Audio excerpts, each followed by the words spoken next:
আসসালামু আলাইকুম। আজকের ক্লাসে আমরা খুবই গুরুত্বপূর্ণ দুটি বিষয় নিয়ে আলোচনা করব।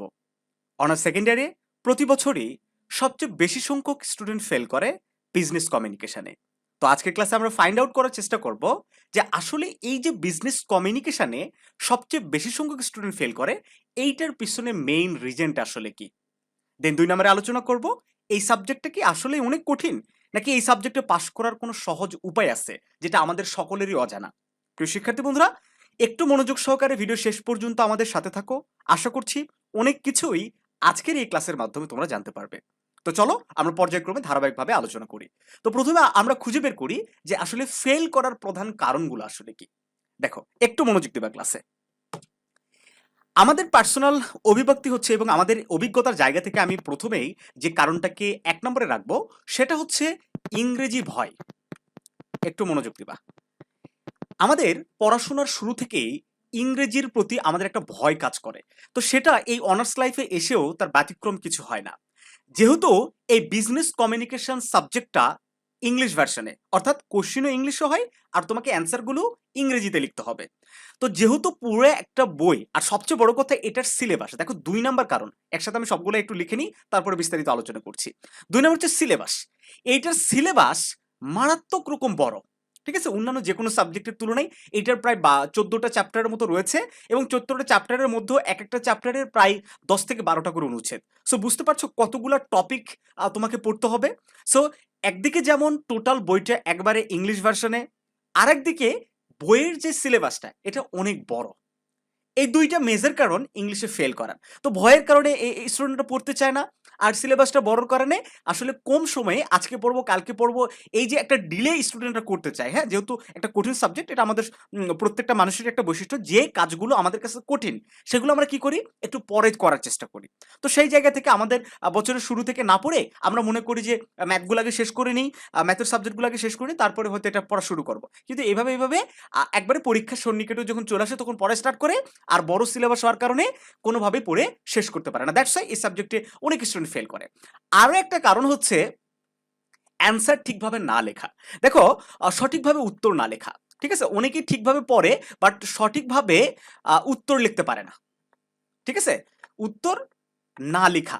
একটু মনোযোগ দাও। আশা করি সবগুলো আমি শোনো, তুমি কোনো একটা সাবজেক্টে যদি ভালো করতে চাও, তুমি যেকোনো একটা কাজে যদি ভালো করতে চাও, সেই কাজটার সম্বন্ধে তোমার কাছে ক্ল্যারিটি থাকতে হবে। তোমার কাছে যদি ক্ল্যারিটি যদি না থাকে, তাহলে কিন্তু কোনোভাবেই তুমি কোনো জায়গাতেই ভালো করতে পারবে না। আমি সংক্ষেপে আরো একবার বলে নেই যে ইংরেজিতে ফেল করার মানে বিজনেস কমিউনিকেশনে ফেল করার প্রধান রিজন হচ্ছে ইংরেজির প্রতি আমাদের একটা ভীতি কাজ করে। ২ নাম্বার হচ্ছে এটার সিলেবাস মারাত্মক রকম বড়। ৩ নাম্বার কারণ হচ্ছে সঠিকভাবে উত্তর আমরা লিখি না।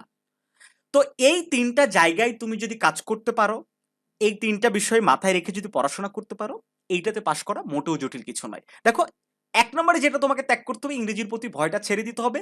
সিলেবাস কত বড় এইটার দিকে তাকানোর কিছু নাই। কারণ পুরা বই তোমার পড়ার প্রয়োজনও নাই। তোমাকে একটু কোশ্চেন সম্বন্ধে ধারণা নিতে হবে যে স্পেসিফিক কোথা থেকে কোশ্চেন হয়। এভাবে যদি পড়ো তাহলে সিলেবাসটাও কমপ্লিট করতে পারবা। আর সঠিকভাবে উত্তর লেখার নিয়মটা তোমাকে জানতে হবে। তাহলে কিন্তু আ এই যে ফেল করার যে কারণগুলা এগুলাকে তুমি ওভারকাম করে আসতে পারবা। তো এখন তো তুমি বুঝলা যে কেন স্টুডেন্টরা মেইনলি এখানে ফেল করে। এখানে একেবারে রকেট সায়েন্স বলে কিছু নাই যে এখানে একটা ভুতুড়ে কাণ্ড আছে। অনেকেই মনে করে যে না, এই সাবজেক্টে তুমি যতই ভালো পরীক্ষা দাও ফেল চলে আসবে। কিন্তু এই কথাটা ভুল ভাই। এই কথাটা টোটালি ভুল। তুমি যদি ভালো রেজাল্ট করার মতো পরীক্ষা দাও, পাস করার মতো যদি পরীক্ষা দাও, অবশ্যই তোমার পাস রেজাল্ট আসবে। এখন যেটা সবচেয়ে গুরুত্বপূর্ণ, যে এখানে পাস করার আসলে সহজ উপায় কি?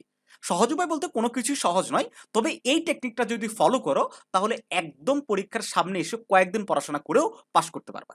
এর আগে তোমাকে একটা সুন্দর তথ্য দিয়ে দিই। সেটা হচ্ছে এটা কিন্তু অন্যান্য ডিপার্টমেন্টের মতো, যেমন অন্যান্য ডিপার্টমেন্টে একটা সাবজেক্ট আছে ইংলিশ কম্পালসরি। ঠিক আছে? ওই সাবজেক্টটা কিন্তু নন ক্রেডিট সাবজেক্ট। কি ইংলিশটা হচ্ছে কি? Non credit. অর্থাৎ এখানে কোনো ক্রেডিট যুক্ত হয় না। নন ক্রেডিট মানে বুঝো তো? তো প্রত্যেকটা সাবজেক্টে কয়টা ক্রেডিট থাকে বলো তো?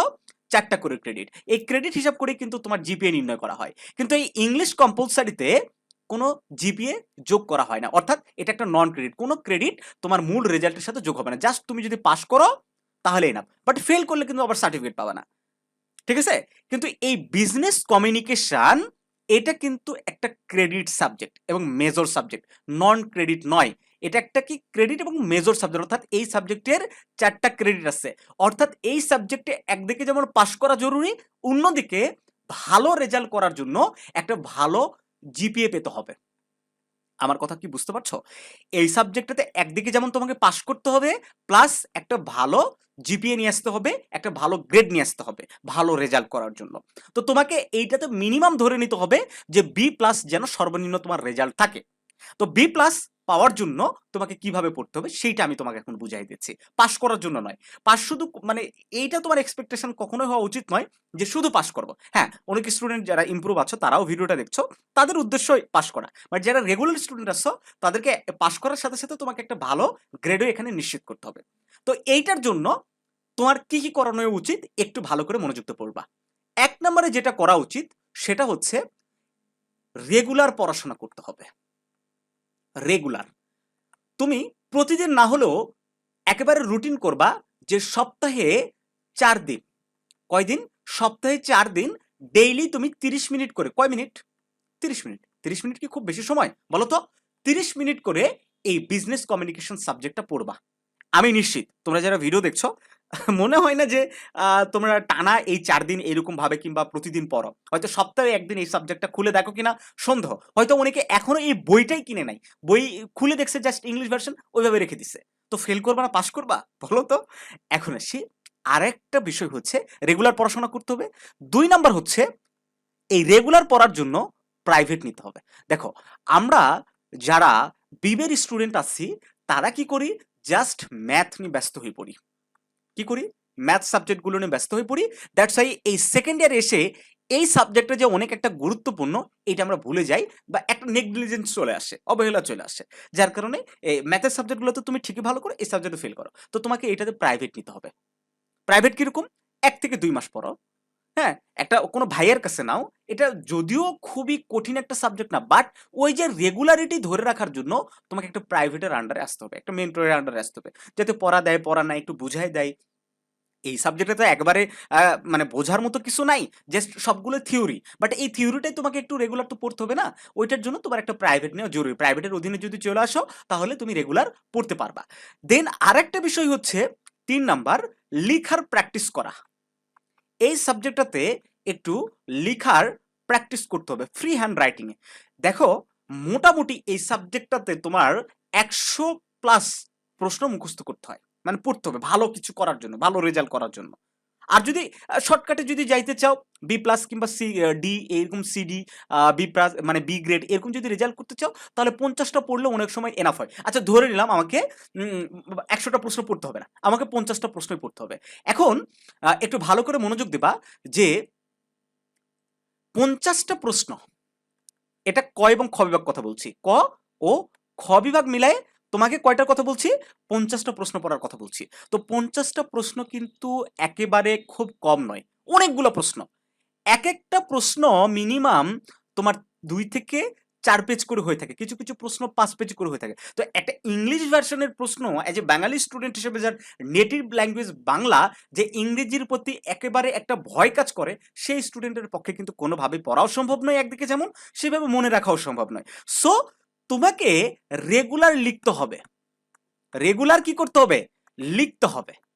এই রেগুলার লিখার মাধ্যমে কি হবে, তোমার ফ্রি হ্যান্ড রাইটিং এর যে দক্ষতাটা, ওই দক্ষতাটা তোমার মধ্যে নিয়ে আসতে হবে। সো তুমি যদি একটা প্রশ্ন, কিছু টপিক পড়লা, কিছু টাইটেলগুলা মনে রাখলা, আমাদের একটা প্রাইভেটের আন্ডারে যে টিচার যে সাজেশনগুলো দিল সেগুলো তুমি পড়লা, ফলো করলা, মোটামুটি কিন্তু যতটুকু মনে থাকলো থাকলো, না থাকলে বানাই কিন্তু লেখা আসতে পারবা, অনায়াসে অনেক ভালো কিন্তু রেজাল্ট আসবে। আর সবচেয়ে একটা সিক্রেট তোমাদের সাথে শেয়ার করি। সিক্রেটটা হচ্ছে যে এই সাবজেক্টটাতে টিচাররা কিন্তু একটু মানে নমনীয়ভাবে খাতা দেখে। এটা সত্য কথা। একটু কিভাবে খাতা দেখে? নমনীয়ভাবে। অর্থাৎ তুমি যদি ভুলভাল ইংরেজিও লিখে দিয়ে আসো, তারপরও টিচার তোমাকে মার্কস কিন্তু দেয়। গ্রামাটিক্যালি ইররলেস লেখা হইতে হবে, এই ধরনের কোনো বাধ্যবাধকতা নাই। তোমার গ্রামারের ভুল থাকে, ল্যাঙ্গুয়েজে ভুল থাকে, বাট তুমি যদি একটু ফ্লুয়েন্টলি লিখে আসতে পারো, ফ্রি হ্যান্ড রাইটিং এ লিখে আসতে পারো, সবগুলো যদি অ্যান্সার করে আসতে পারো, মিনিমাম এই সাবজেক্টে এ গ্রেড নিয়ে আসা কোনো ব্যাপারই না। আমাদের অভিজ্ঞতার জায়গা থেকে বলছি।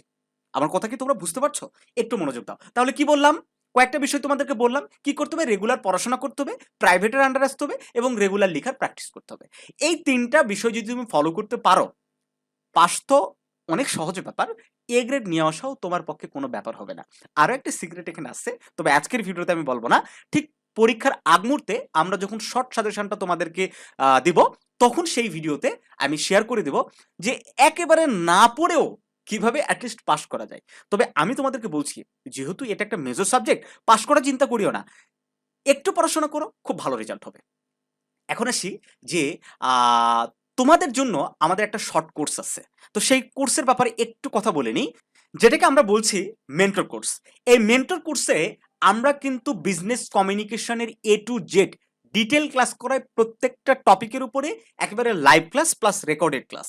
সেই সাথে শুধু এই একটা সাবজেক্ট না, সবগুলো সাবজেক্টের উপরেই তোমাদেরকে সাজেশন দেওয়া হয়, নোটস দেওয়া হয়, প্রতি সপ্তাহে ২ থেকে ৩টা করে পরীক্ষা নেওয়া হয়। এক কথায় একটা স্টুডেন্টকে সারা বছর পড়াশোনার মধ্যে রাখার জন্য যা যা করা দরকার সবকিছুই আমরা আমাদের এই কোর্সের মধ্যে কিন্তু করি, একটা স্টুডেন্টকে পড়াশোনার মধ্যে রাখার জন্য। এই জন্য আমাদের কোর্সের নামটা দিয়েছে কি, মেন্টর কোর্স। অর্থাৎ একজন মেন্টর হিসেবে সবসময় তোমার পাশে থাকবে। দেখো, এইটা আমাদের ফেসবুক গ্রুপ মেন্টর কোর্সের, হ্যাঁ, 474 জন মেম্বার রয়েছে।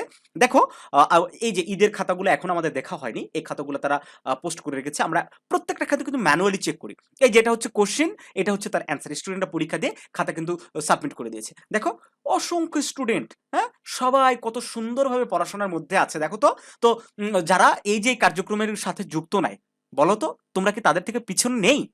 এই যে যারা পরীক্ষা অংশগ্রহণ করছে, পড়াশোনা করছে, রেগুলার অ্যাক্টিভিটিস এর মধ্যে আছে, তো তারা ভালো রেজাল্ট করবে না তো তুমি ভালো রেজাল্ট করবে? হ্যাঁ, একটু নিজেকে জিজ্ঞেস করো, তোমার একাডেমিক রেজাল্ট যদি না হয়, এই যে পড়াশোনা করছো, এটার উদ্দেশ্য কি? আলটিমেটলি কারো হয়তো অন্য কোনো প্ল্যান থাকলেও দেখা যাবে যে 80% 90% স্টুডেন্টের একটা জব পাওয়াই হচ্ছে মূল টার্গেট।